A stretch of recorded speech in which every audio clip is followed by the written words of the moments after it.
지금 11절입니다. 본문 11절 6장.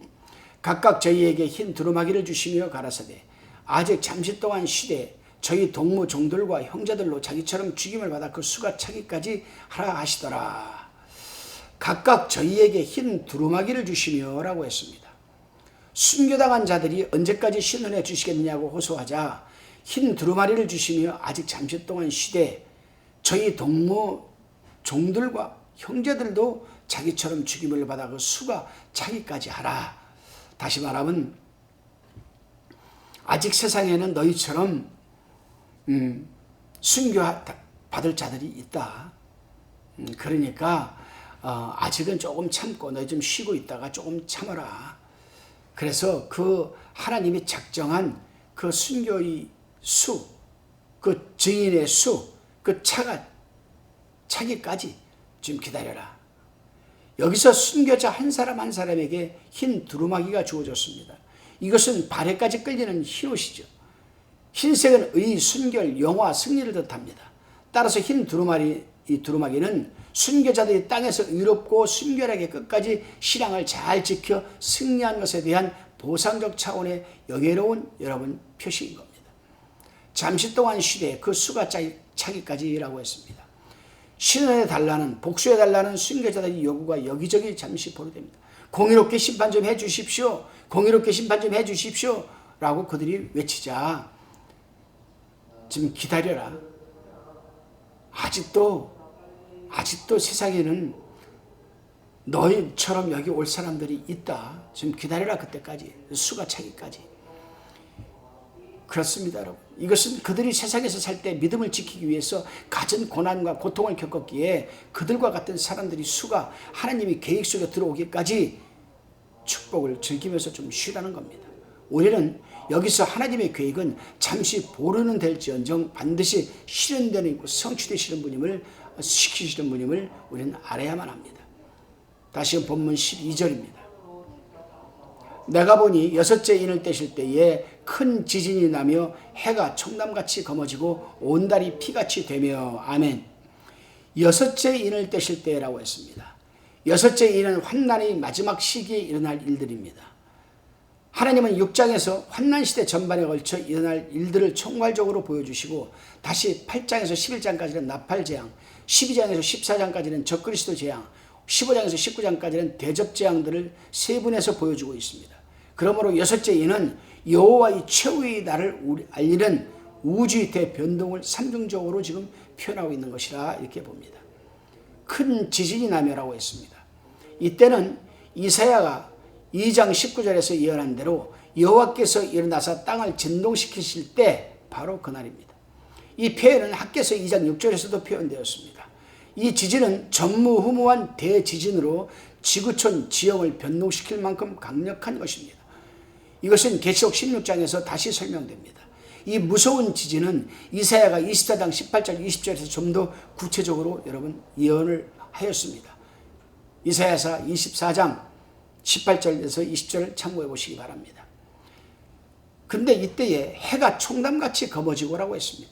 이것은 또 요엘 선지자가 요엘서 2장 31절에서 32절까지 이미 예언한 말씀입니다. 여기서 총담은 검은 염소털로 만든 상복을 뜻하는데 총담같이 검다라는 것은 아주 검다는 것을 뜻합니다. 그렇다면 무엇 때문에 해가 검게 보이는 것일까? 이 부분의 해석을 또 대부분의 주석들이 문자적으로 보지 않고 영적으로 보는데 문자적으로 보아야 합니다, 여러분. 그러나 문자적으로 보는 어떤 이들 가운데서도 계기일식으로 보는 사람들도 있습니다. 해가 검게 보이면 빛을 잃고 온 천지가 캄캄해질 것인데 그것은 완전 계기일식이 될 수도 있다라고 주장을 하기도 합니다. 여러분 한번 생각해 보십시오. 계기일식은 해가 완전히 달 그림자에 가려진 햇볕이 완전히 차단되는 현상 아니겠습니까? 그러나 이런 현상이 불과 몇 분 만에 이루어질 수 있을까? 불가능한 일이죠, 여러분. 한번 생각해 보십시오, 여러분. 이 몇 분 만에 해가 달 그림자에 비춰져가지고 어두워진다? 그러면 지구의 생태계가 완전히 지구의 여러분 질서가 완전히 무너져 버리는 거죠, 여러분. 지금 이 상황에서는 지구의 질서를 지켜가면서 하나님이 마지막 대환난에 대한 전조로 증서로서 지금 보여주는 것 뿐입니다. 문자적으로 받아들여야죠. 우리는 이 부분을 자연스럽게 문장이 나타나면 문자적으로 이해를 해야만 됩니다. 자, 그럼 한번 구체적으로 한번 생각해 볼까요? 대지진이 일어나면 여러분, 화산이 터진다는 것은 자명한 일입니다.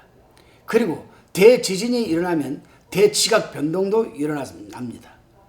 대지각 변동이 일어나면 멘틀리 용암이 분화구를 통해 터져 나올 것은 분명합니다. 엄청난 화산재가 지구촌 곳곳에서 터져나와 천지를 덮을 것이며 거기다가 대지진으로 인한 화재와 연기 또 핵폭탄이 터질 경우 대기권은 먼저 구름으로 해를 완전히 가려 천지가 캄캄하게 되는 것은 당연한 것 아니겠습니까, 여러분? 그래요. 우리는 전쟁을 통해서만 핵폭탄이 터진다고 생각하지만 아닙니다.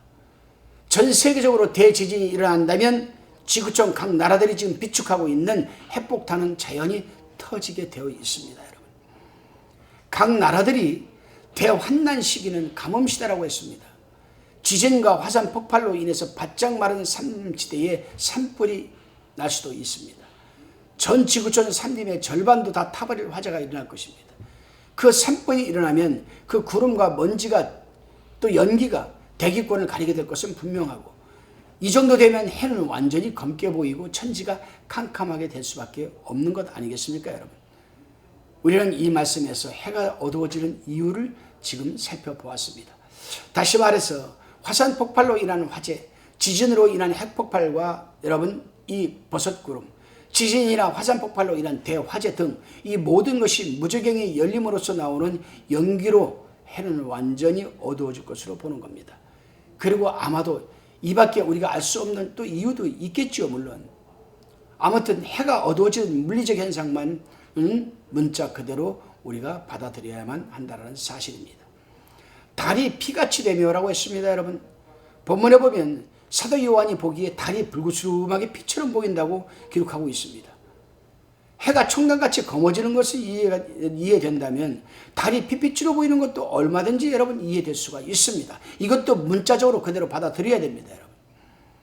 여호와의 크고 두려운 날이 이르기 전에 해가 어두워지고 달이 핏빛같이 변한다는 이 요엘의 예언은 본문과 완전히 일치하고 있습니다. 해가 어두워지고 달이 핏빛같이 되는 일은 여호와의 크고 두려운 날, 곧 주님이 심판하기 위하여 재림하시는 날 바로 전에 있을 걸 일로 묘사되고 있습니다. 여러분, 빅 아일랜드가 화산이 터지고 용암이 막 흘러나왔을 때 멀리서 그걸 촬영한 걸 하늘을 보았습니까, 여러분? 완전히 시뻘게 붉게 물들지 않았습니까, 여러분? 일개 한 나라에, 빅 아일랜드 일개 한 나라에서 여러분 화산이 터져가지고 용암이 분출돼가지고 용암이 흘러나오는 그 주변 모두가 다 하늘이 붉게 물들었는데, 전 세계가 여러분 지진이 다 터지고 일어난다면 여러분 어떻게 되겠습니까, 여러분? 그렇습니다. 이것은 그 시기가 언제냐? 우리 어린 양이 인을 뗄 때, 여섯째 인을 뗄 때 우리는 기억을 해야 됩니다. 그래요. 주님이 재림하시기 바로 직전에는 천지 개벽이 일어나는 시기인 것을 우리는 명심하고 있어야 됩니다. 다시금 본문 13절을 우리가 봉독해 봅니다. 하늘의 별들이 무화과 나무가 대풍에 흔들려 이 선과 실이 떨어지는 것 같이 땅에 떨어지며 라고 했습니다. 이 말씀은 문자 그대로 하늘의 별들을 말합니다. 이 별들은 해성이나 유성, 즉 유성을 운석이라고 그러죠. 우리가 운석. 이 해성이나 운석, 우주 쓰레기 같은 것으로 볼 수도 있습니다. 지구 대기권 안으로 날아드는 운석은 하늘의 별들입니다, 여러분. 이 수명을 다한 별들이 떨어지는 거예요. 그걸 유성이라고 하고 그것을 여러분가 운석이라고 합니다. 태양계 안에는 수천만 개의 운석이 떠돌고 있습니다. 수명을 다한 별들이 운석으로 떠돌아다니는 그런 운석들이 어떤 이유로 지구 대기권 안으로 떨어지게 되는 것입니다. 14절 본문, 하늘은 종이축이 말리는 것 같이 떠나가고 각 산과 섬이 제자리에서 옮기오매. 하늘은 종이축 말리는 것 같이 떠나가고 라고 했습니다. 이것은 이사야 선지자의 예언 성취라고 할 수 있습니다.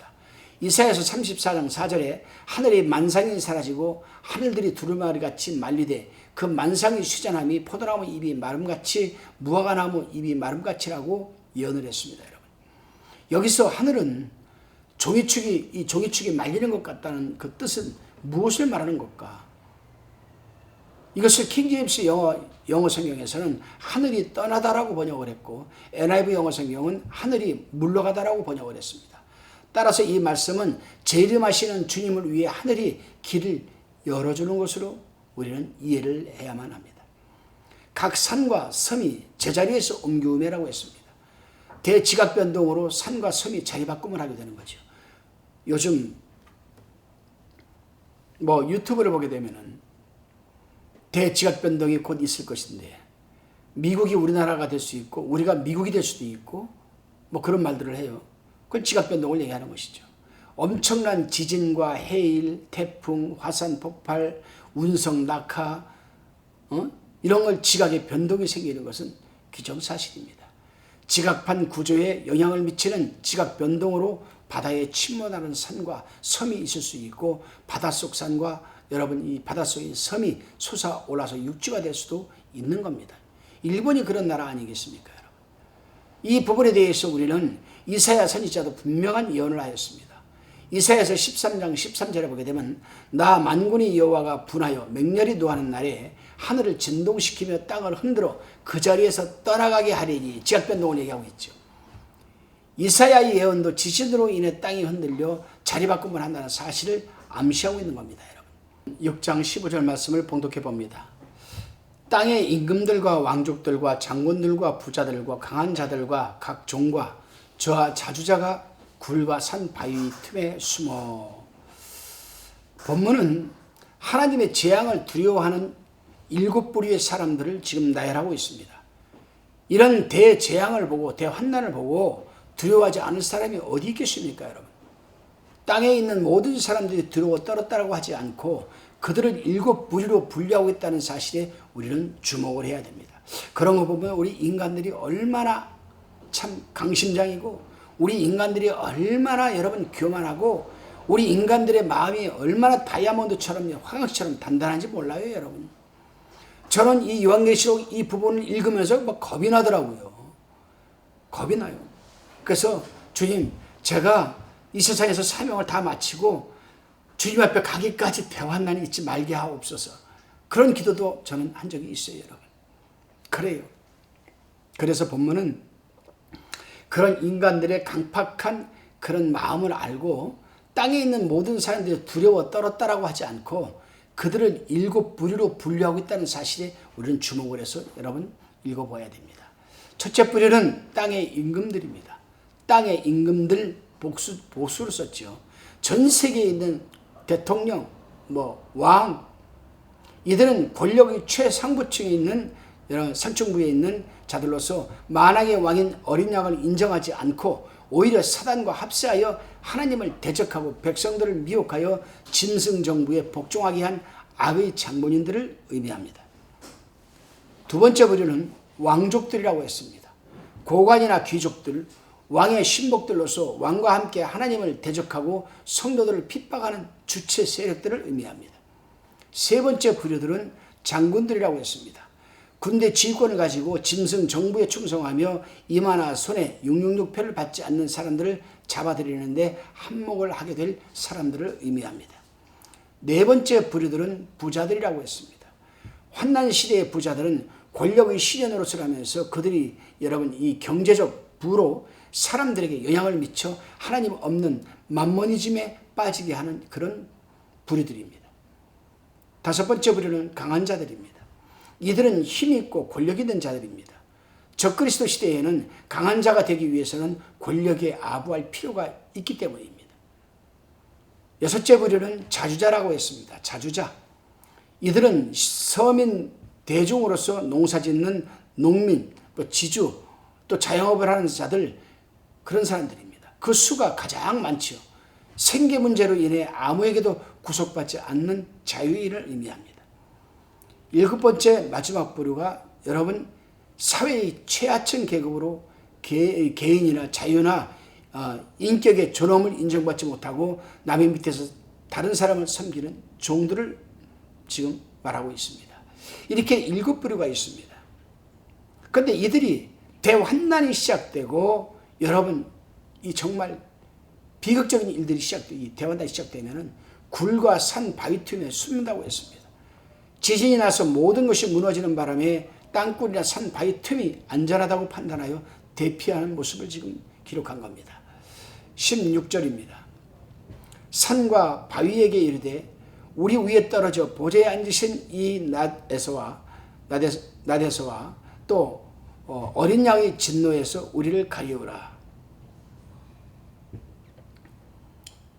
산과 바위에게 이르되 우리 위에 떨어져 보좌에 앉으신 이 낫에서 어린 양의 진노에서 우리를 좀 가리워달라.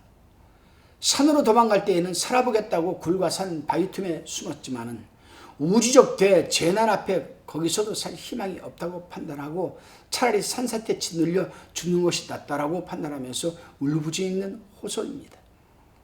보좌에 앉으신 이와 어린 양의 진노에서 우리를 가리우라.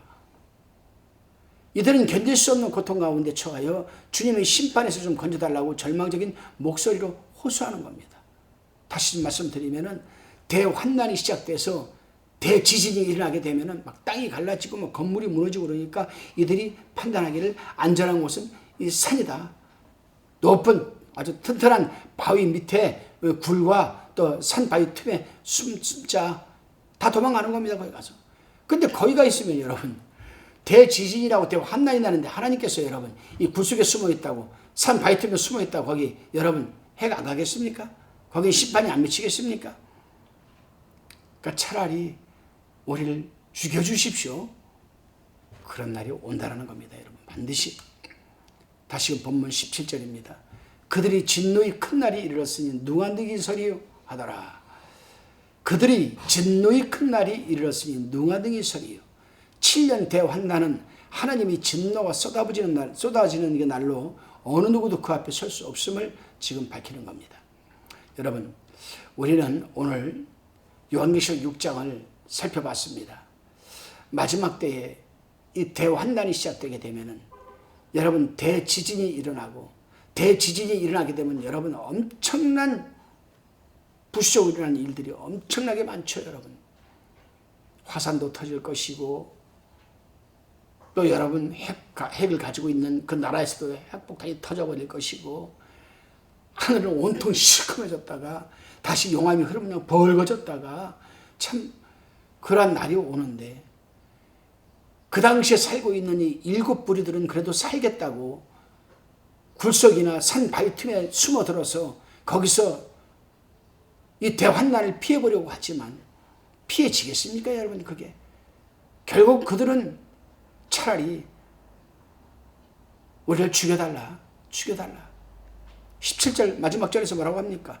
그들이 진노의 큰 날이 이렇으니 누가 능히 서리요 하더라. 누가 능히 피할 수가 있겠느냐 이 말씀이죠 여러분. 그렇습니다 여러분. 7년 대환난은 하나님이 진노가 쏟아지는 날로 어느 누구도 그 앞에 설 수 없고 피할 수 없음을 우리는 명심해야 됩니다. 기도하시겠습니다. 하나님 감사합니다. 그럼에도 감사합니다. 오늘 본문에 나타난 7부류의 사람들이 되지 않게 도와주시고 주님이 언제 오실지라도 우리는 맡은 사명에 최선을 다하며 살아가는 우리들이 되게 하옵소서. 예수 그리스도의 이름으로 기도하옵나이다. 아멘.